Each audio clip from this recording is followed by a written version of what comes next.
Dipersembahkan oleh Didukung oleh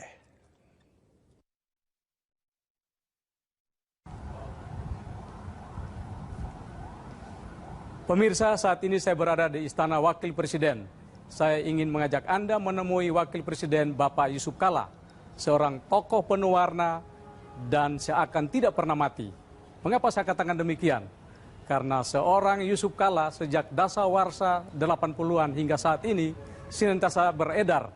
Tidak saja lewat pernyataan-pernyataannya yang berbobot, jenaka, dan bahkan kadang kontroversial, tetapi lewat aksi-aksi konkretnya menyelesaikan beberapa persoalan penting di Republik ini.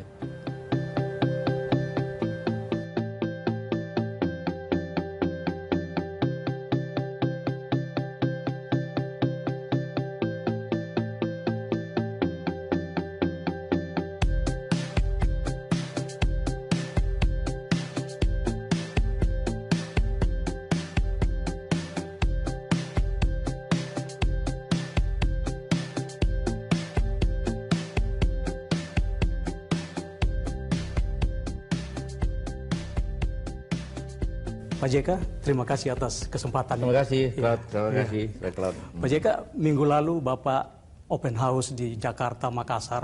Ribuan orang Bapak terima berjam-jam berhari-hari. Ya. Bapak kelihatan segar saja. Resepnya apa, Pak? Ikhlas. Ikhlas. Jadi kalau kita berbuat sesuatu, bertemu orang, dan kita menikmati pertemuan itu, maka kita tidak merasa capek. Yang soal kalau Anda tidak menikmati pertemuan itu, tidak menikmati acara itu, maka Anda akan cepat capek. Jadi batin sehat, ikhlas, semua. Ya, kalau kekurangan fisik bisa diatasi, Pak ya? bisa diatasi, karena fisik dengan fisik itu menyatu, saling mempengaruhi. Masih sering jogging? Masih, ya jogging, golf tiap dua kali seminggu. Rutin, Pak ya? Rutin. Ya, jadi 75 tahun Bapak kelihatan tambah fresh. Terima kasih. Kalau makin fresh gini Pak JK, apa Bapak siap untuk maju lagi di 2019? Enggak. 2019 itu umur saya sudah 77 tahun. Saya kira untuk orang Indonesia yang berumur 77 tahun, tentu mungkin saya akan membina generasi yang lebih muda, mungkin berbicara, mungkin lebih banyak mengunjungi teman-teman, mungkin memberikan ceramah, tapi tidak dalam pemerintahan formal lagi. Jadi lebih semata karena faktor usia, Pak ya? Iya. Dan memberi kesempatan kepada yang muda-muda. Ya.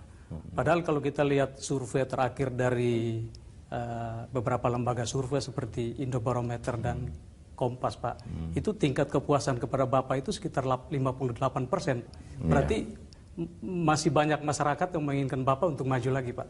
Ya, tapi kita juga harus tahu diri, ada batasan-batasan fisik, ada batasan pikiran, dan yang paling penting negara ini harus bersambung. Kalau seumur saya mau terus-menerus ada di situ, bagaimana ya mudah-mudahan? Kalau Bapak tidak maju, sepertinya nih kurang seru. Enggak lah, itu kan belum ketahuannya siapa nanti yang akan maju.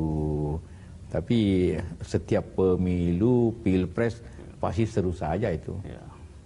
Kalau boleh tahu, Bapak bisa memberikan gambaran siapa saja yang punya potensi yang cukup tinggi untuk bersaing di 2019, Pak?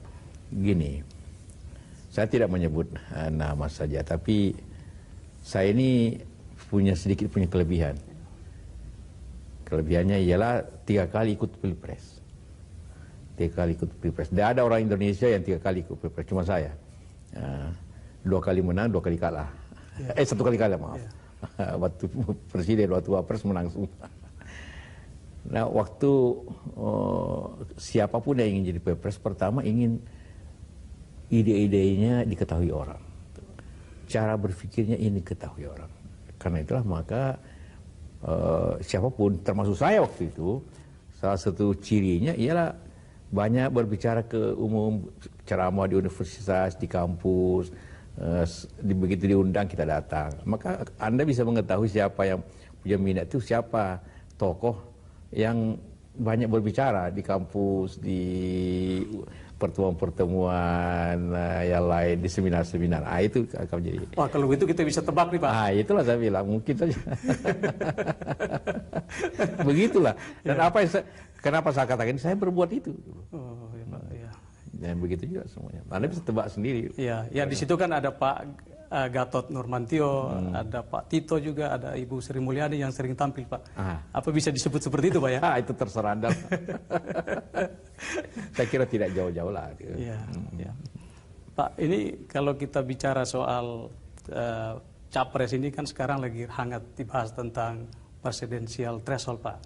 Terakhir ada sedikit jalan buntu karena beberapa fraksi yang masih datang dengan posisi yang berbeda ya. Posisi terakhir pemerintah seperti apa, Pak? Masih 20% atau? Iya, kenapa? Ya, pemerintah masih dalam posisi 20%. Kenapa itu? Karena saya 2 kali pilpres itu dengan 20% dan itu jalan dengan baik. Jalan dengan baik, 20% itu.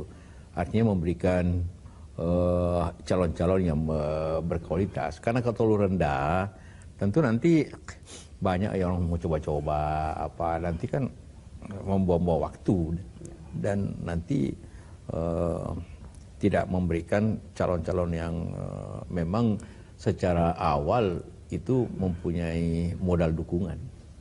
Karena itulah pemerintah dalam posisi itu bukan posisi ingin agar ada kontinuitas sistem. Ya. Walaupun ada argumen bahwa nanti calonnya itu saja, Pak, tidak membuka peluang bagi kandidat lain untuk maju, Pak. Tidak juga, karena kan masih ada 80%.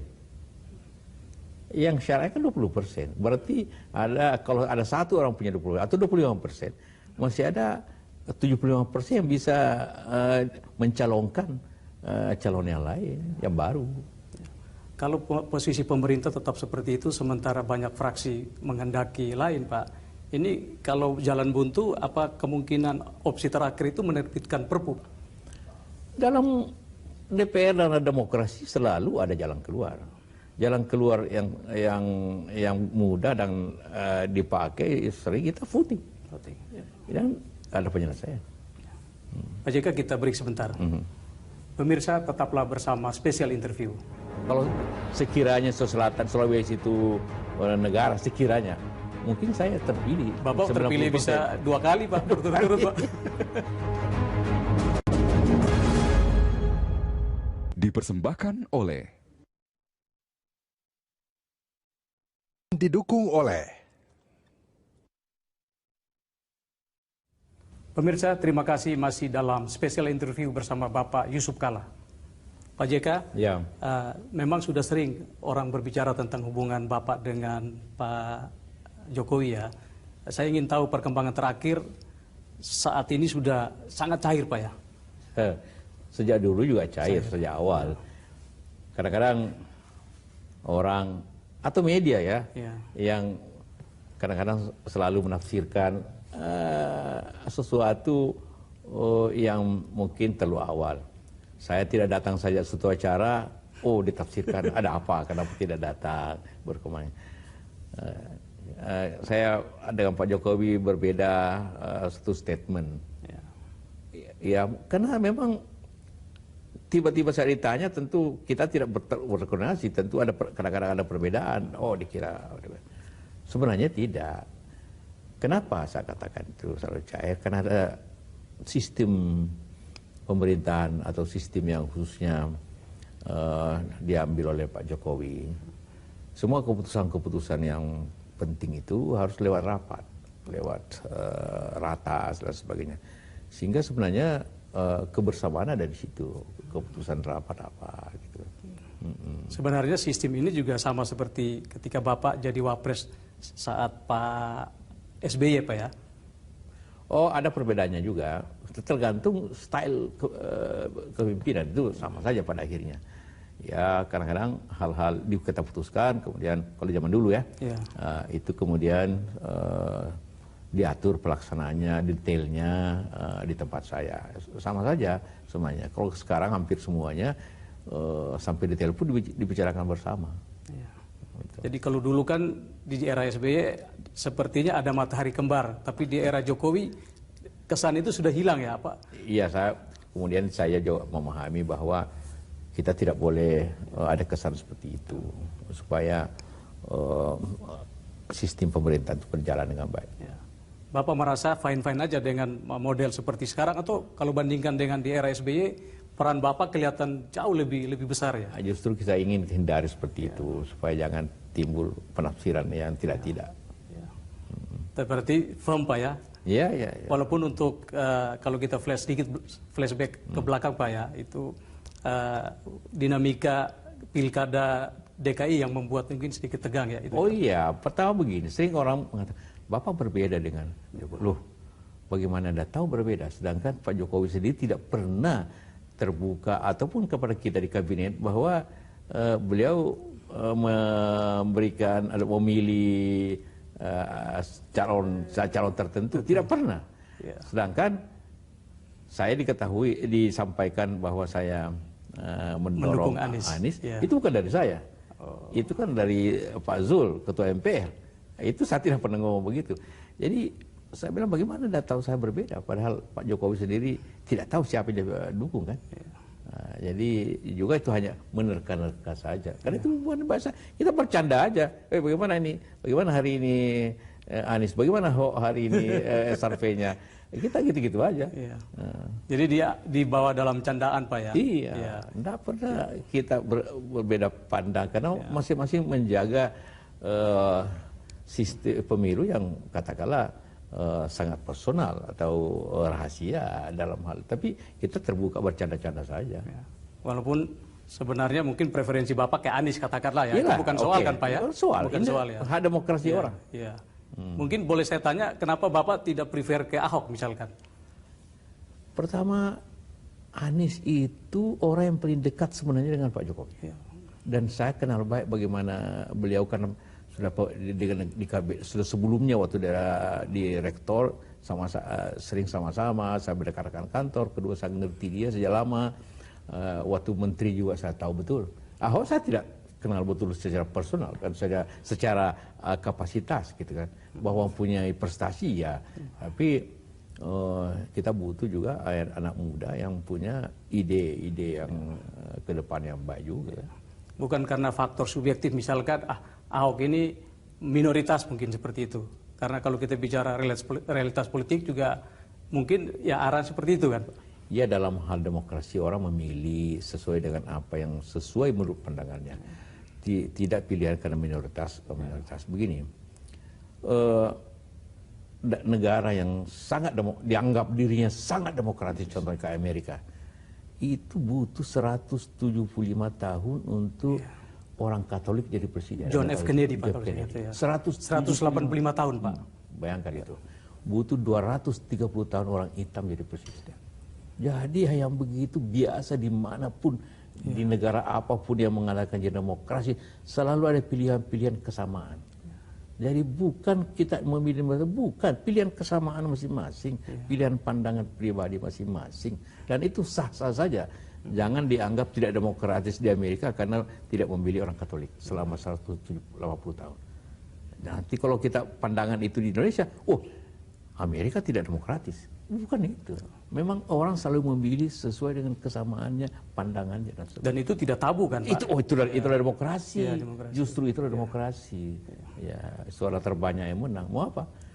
Sehingga kalau kita kembali lagi ke peta Pilpres 2019 Pak, kalau lihat dari sini, kalau orang non Jawa belum tentu menang Pak. Agak susah sekali menang jadi presiden Pak ya. Iya, praktiknya begitu. Karena jangan lupa, itu seperti saya katakan tadi, orang selalu cenderung memilih kesamaan pribadi dengan dia. Ya, kalau sekiranya Selatan, Sulawesi itu negara, sekiranya mungkin saya terpilih. Bapak 90%. Terpilih bisa 2 kali Pak, berturut-turut Pak. Tapi inilah demokrasi dan kita setuju itu. Kan demokrasi bukan pilihan yang terbaik, tapi pilihan yang paling kurang jeleknya kan. Ya. Selalu orang mengatakan begitu. Dan itulah yang kita pilih seperti itu sistemnya. Pemirsa, tetaplah bersama Special Interview. Nah, saya tidak pernah berkomunikasi Habib Rizik selama ini. Hanya ketemu terakhir di lapangan itu waktu ada acara saya dengan Presiden. Dipersembahkan oleh didukung oleh Pemirsa, terima kasih masih dalam spesial interview bersama Bapak Yusuf Kalla. Pak JK, Ya. Waktu saya wawancara Pak Jokowi bulan lalu, pertanyaan saya, NKRI harga mati Pak Jokowi? Beliau jawab iya. Sekali lagi, negara Kesatuan Republik Indonesia yang bersandar Pancasila dan Undang-Undang Dasar 1945 ini merupakan sesuatu yang sudah final. Kalau Bapak gimana Pak? Saya kira saya tidak perlu membuat komitmen Ya. seperti itu, harga mati, harga hidup dan sebagainya.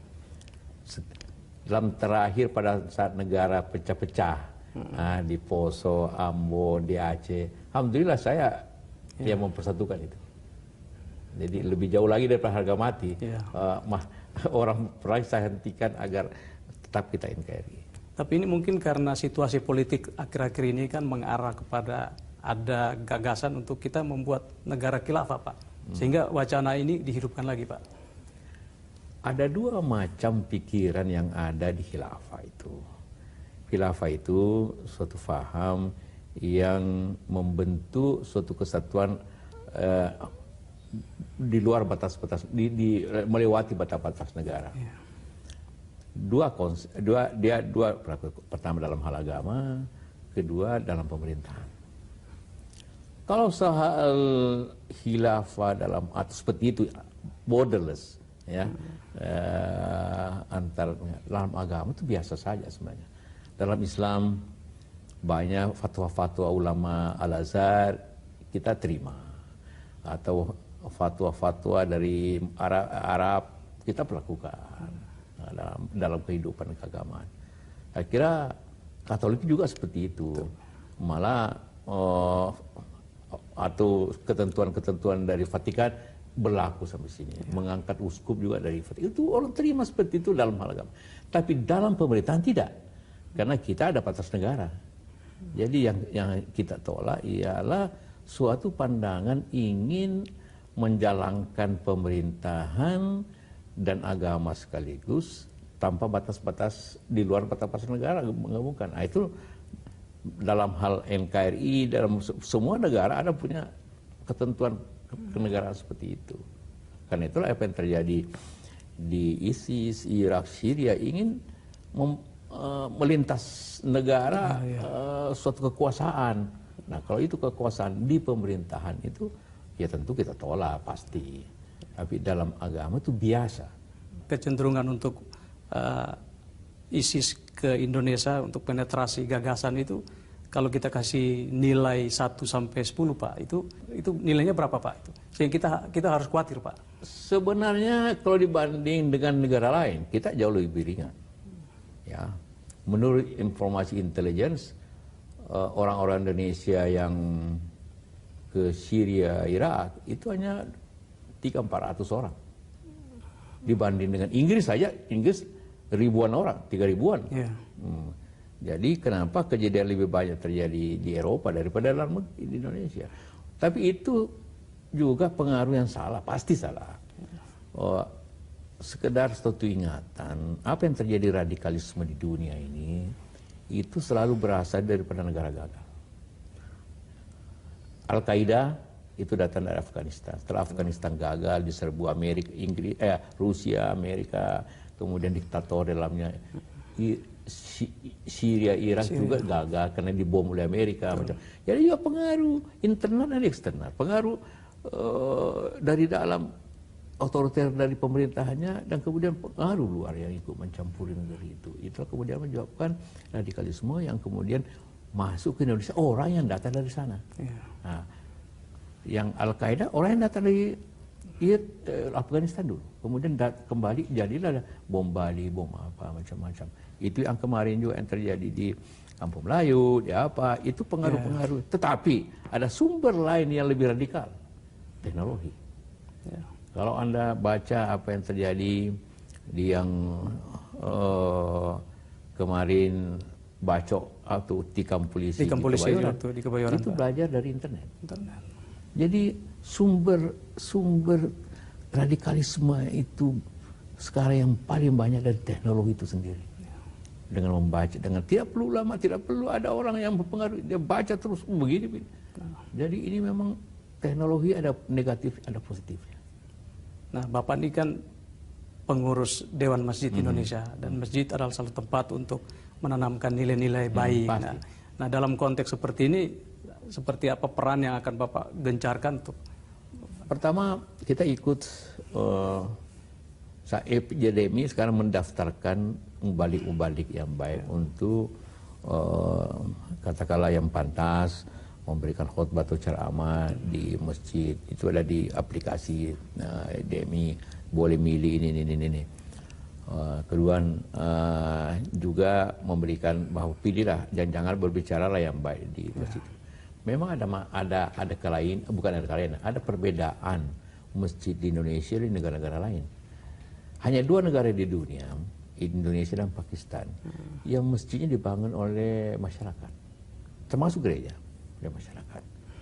Nah, di negara-negara Islam lainnya dibangun semua oleh pemerintah, di Saudi, Kuwait, Malaysia, dan masjid itu diurus oleh negara. Di Indonesia diurus oleh masyarakat. Nah, kadang-kadang di sinilah yang susah kita kontrol, karena terjadinya lingkungan masyarakat yang kemudian berbeda paham. Nah, tapi kita Dewan Masjid berusaha untuk meluruskan ini, bagaimana faham-faham yang moderat, jalan tengah yang kita pakai. Yang kalau NU mengatakan Islam Nusantara, kalau Muhammadiyah Islam yang berkeadilan. Salah satu lembaga yang sentral Pak dalam 6 bulan terakhir di Republik ini adalah GNPF, Pak ya. Itu kemarin sempat bertemu Pak Presiden dan muncul wacana rekonsiliasi, Pak. Bapak merasa ini penting atau? Ya penting, karena bagaimanapun GNPF itu dengan pimpinan-pimpinannya itu kan sebenarnya suatu bukan organisasi sebenarnya. Itu kan hanya ekspresi atau reaksi daripada sesuatu. Itu reaksi daripada adanya fatwa Majelis Ulama. Kemudian mereka berkumpul berdasarkan kesamaan faham tentang fatwa itu. Nah, itu bukan bersifat permanen, bukan seperti NU, Muhammadiyah atau organisasi apapun. Ya, setelah ini selesai, setelah masalah fatwa itu sudah selesai dengan Ahok tidak terpilih, kemudian Ahok juga ya karena kata-katanya kemudian dihukum, sebenarnya sudah selesai. Jadi karena itu mereka tidak bilang lagi GNPF, ada alumni GNPF.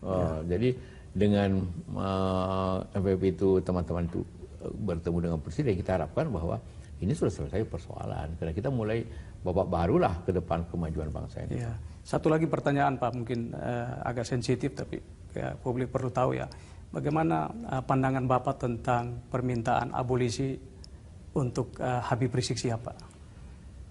Saya kira abolisi itu tentu berlebihan, karena itu abolisi itu kan memanfaatkan, karena sampai sekarang di luar masalah pornografi juga Habib Rizik ada laporan-laporan, dan tentu pada saya kira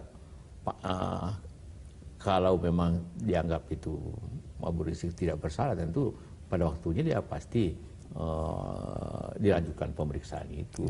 Tapi juga harus secara adil, betul, terbuka. Tidak dalam pemeriksaan katakanlah yang oleh kesan orang nanti berlebihan atau masih gray area gitu kan, seperti itu. Jadi ini harus kita selesaikan secara baik lah, supaya jangan berkepanjangan. Betul, Pak. Pak JK sebagai tokoh sesepuh yang selama ini terkenal jadi mediator untuk banyak kasus, apa mungkin pernah ada komunikasi dengan Habib Rizik untuk menyelesaikan ini, Pak? Saya tidak pernah berkomunikasi Habib Rizik selama ini. Hanya ketemu terakhir di lapangan itu waktu ada acara saya dengan Presiden naik ke panggung, jabat tangan, selesai. Kita tidak pernah berhubung. Tapi saran Bapak sebaiknya bila pulang lalu proses hukum jalan. Proses jalan, tapi dalam proses hukum juga yang benar, jangan dipaksakan gitu kan.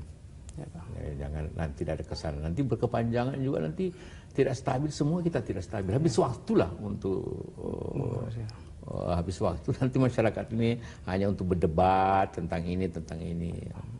Ya Pak JK, kita break sebentar. Oke. Pemirsa, tetaplah dalam spesial interview. Tanpa pengusaha-pengusaha itu juga lapangan kerja, inovasi-inovasi kan tidak muncul. Tapi jadi bukan dosa sebenarnya, cuma dibutuhkan meningkatkan yang di bawah ini. Dipersembahkan oleh didukung oleh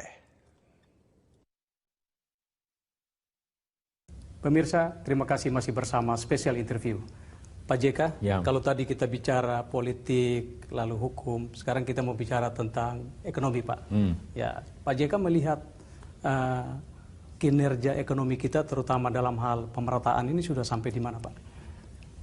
Ya, itu masalah yang kita hadapi, yaitu kesenjangan ekonomi di antara daerah dengan daerah, Jawa luar Jawa, antar kelompok yang lain kelompok yang lain, antara jenis usaha, ya itu terjadi kesenjangan. Karena itu berpengalaman dengan masalah-masalah kebangsaan kita, adanya konflik-konflik itu hampir semua disebabkan ketidakadilan. Orang satu pihak menganggap senang, tapi pihak menganggap tidak adil. Karena itulah maka kesenjangan itu ya kita harus perbaiki dengan cara mendorong yang di bawah, tidak dengan menurunkan di atas, mendorong yang di bawah akan naik, sehingga jangan gap pendapatan antara masyarakat itu kelewat tinggi. Kita di antara beberapa survei Bank Dunia juga kelompok lain itu kita termasuk negara yang tingkat kesenjangannya tinggi. Ya, kalau lihat dari indeks kewirausahaan, Pak ya, itu tahun ini meningkat ke 3,1%, Pak.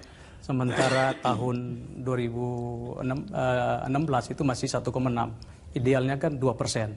Nah, dari sisi angka 3,1 ini kan sudah bagus, Pak ya. Tapi kenapa orang masih ribut soal masalah pemerataan kesenjangan nih, Pak? Apa yang salah dengan ini, Pak? Orang boleh berusaha, tapi katakanlah teman-teman Tionghoa lebih banyak di usaha-usaha besar, ya. Mungkin banyak tapi usaha kecil, tinggal timbullah kelihatannya jomplang. Itu dapat dilihat di Jakarta dengan masih banyaknya rumah-rumah kumuh, tapi di lain pihak kita melihatnya rumah-rumah yang mewah juga banyak. Dan ini terjadi di negeri kita itu perlu perbaikan, karena kalau enggak ya kesenjangan berlanjut bisa menjadi masalah sosial yang besar juga, dan kita tidak inginkan seperti itu. Ya. Kalau lihat survei juga Pak dari Kompas, Pak, itu terjadi penurunan tingkat kepuasan terhadap pemerintahan Jokowi JK. Kalau bulan Oktober 2016 itu masih sekitar 66%, Pak ya. Setelah itu menurun ke 63%, dan salah satu faktor yang menurun itu adalah faktor ekonomi. Iya betul, karena tapi tentu kita tahu semua bahwa masalah ekonomi bukan hanya masalah kebijakan pemerintah saja, tapi masalah eksternal. Hanya turunnya harga-harga komoditas sehingga menyebabkan ekonomi Kalimantan menurun dan Sumatera menurun. Tapi sekarang sudah banyak perbaikan, harga batu bara naik, harga sawit juga naik. Tapi juga kita lihat terakhir ini daya beli memang terjadi penurunan akibat tadi investasi mungkin belum besar yang kita hadapi akibat ekonomi di Cina, ekonomi di Jepang, di Amerika menurun, sehingga investasi juga terjadi menurun, sehingga menimbulkan lapangan kerja juga tidak naik signifikan.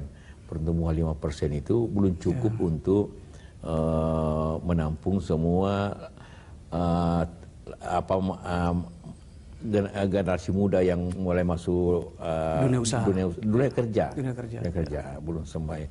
Karena itu kita dorong banyak investasi baik dalam negeri dan luar negeri agar pertumbuhan kita di atas 5%, sehingga bisa menampung pekerja-pekerja baru.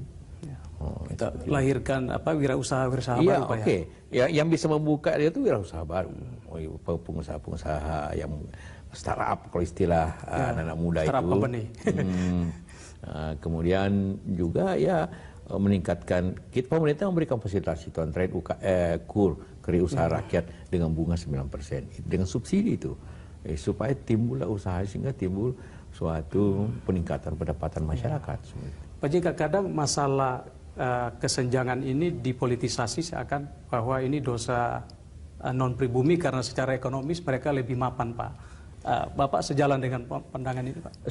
Kita tidak pernah menyebut dosa, bahwa ada peningkatan yang signifikan usaha-usaha besar, konglomerasi, ya.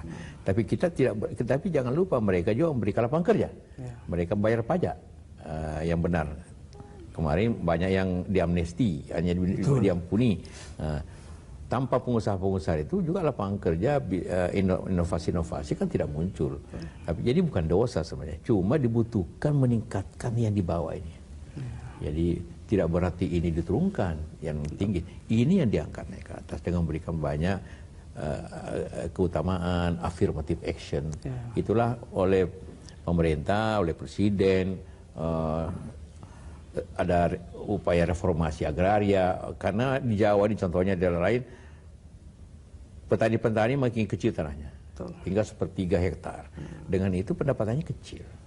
Karena itu maka banyak tanah-tanah yang terlantar coba kita reform sehingga pengusaha petani-petani dapat ini. Kemudian lahan-lahan di Kalimantan, mari kita berikan prioritas kepada orang-orang setempat sehingga dapat membuat lapangan kerja, mempunyai sesuatu. Itu cara meningkatkan yang kecil ke bawah ini, tidak menurunkan yang besar.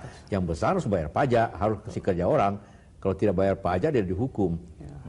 Tapi ini harus naik dengan fasilitas yang ada. Bisa kita sebut bahwa pengusaha besar adalah basis ekonomi kita. Bukan basis, karena kalau pengusaha jadi basis juga, tapi penopang ya oke lah, penopang lapangan kerja, penopang pajak, tapi dibutuhkan banyak lagi penopang-penopang yang lain yang usaha kecil yang agar dia besar. Oke Pak JK, kita break sebentar. Pemirsa tetaplah dalam special interview. Lebih banyak lagi membuat amal lah. Orang seperti kita ini modal kita amal kan, untuk jadi beli saham akhirat gitu kan.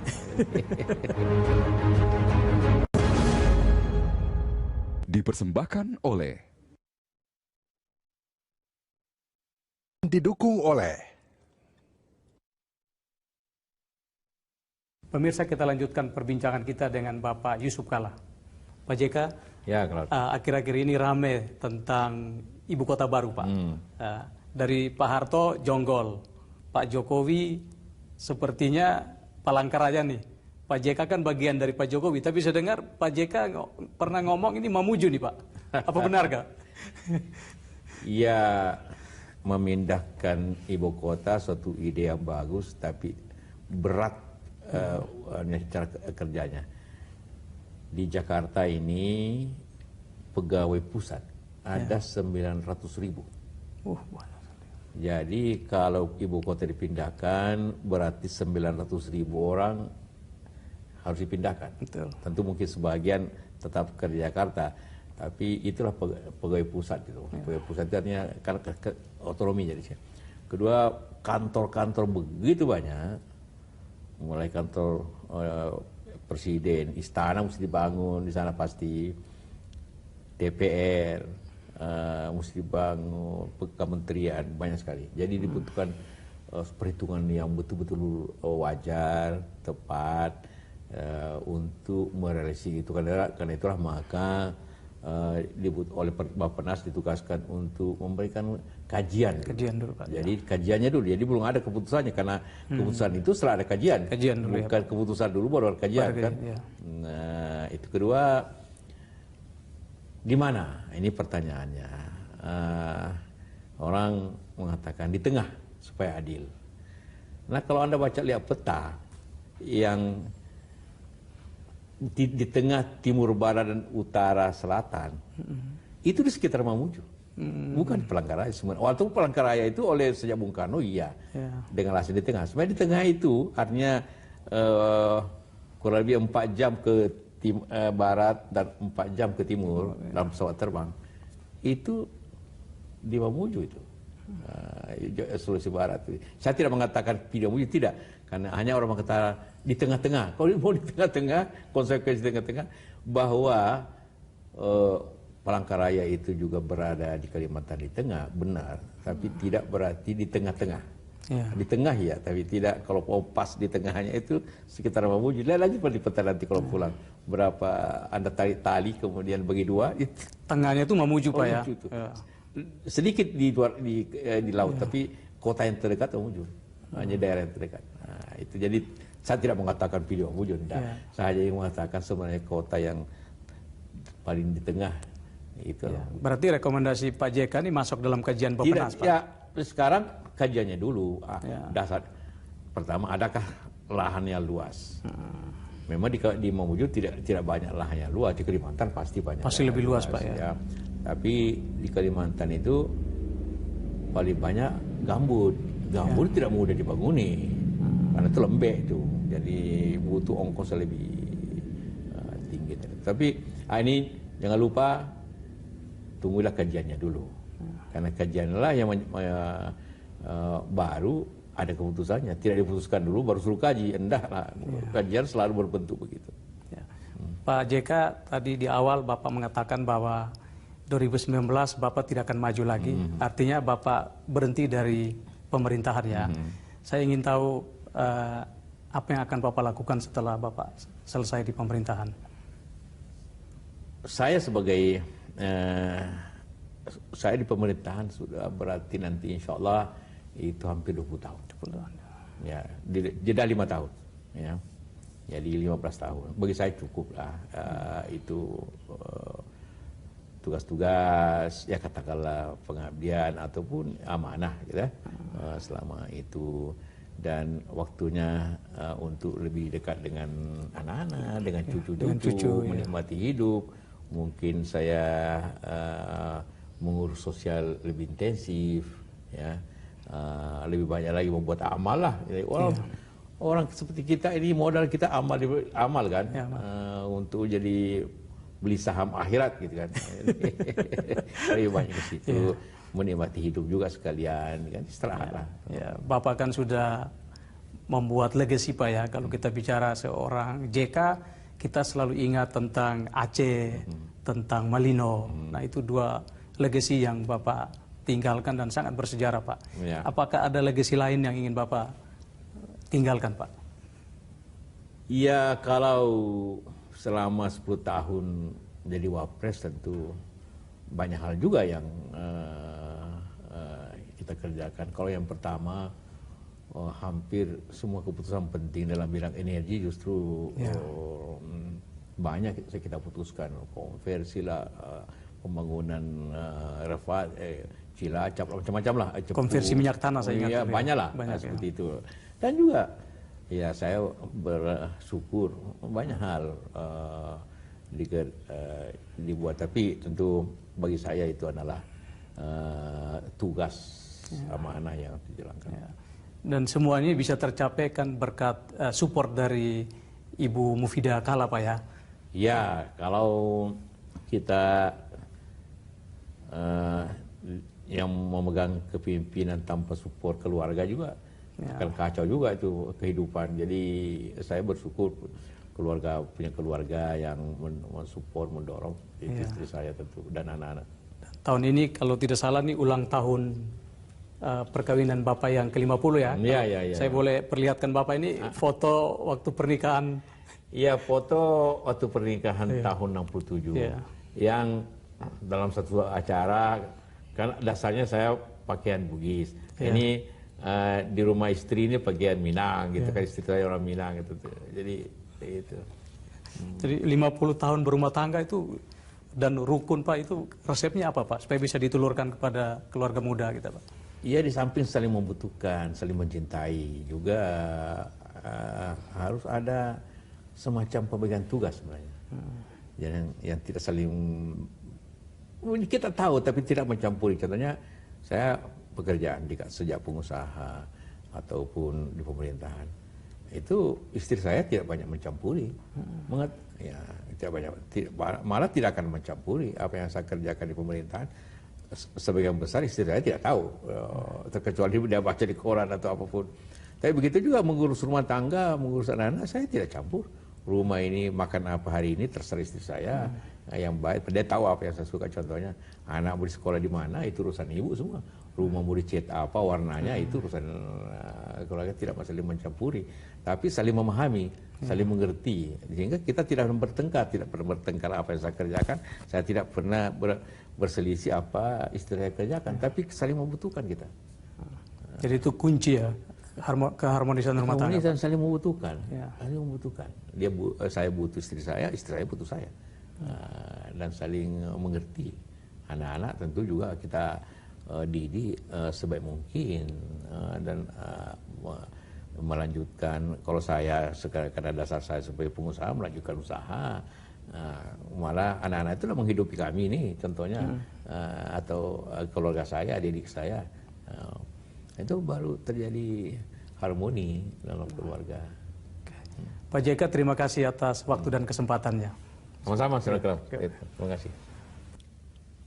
Pemirsa, demikian wawancara saya dengan Bapak Yusuf Kalla dalam special interview with Claudius Bukan.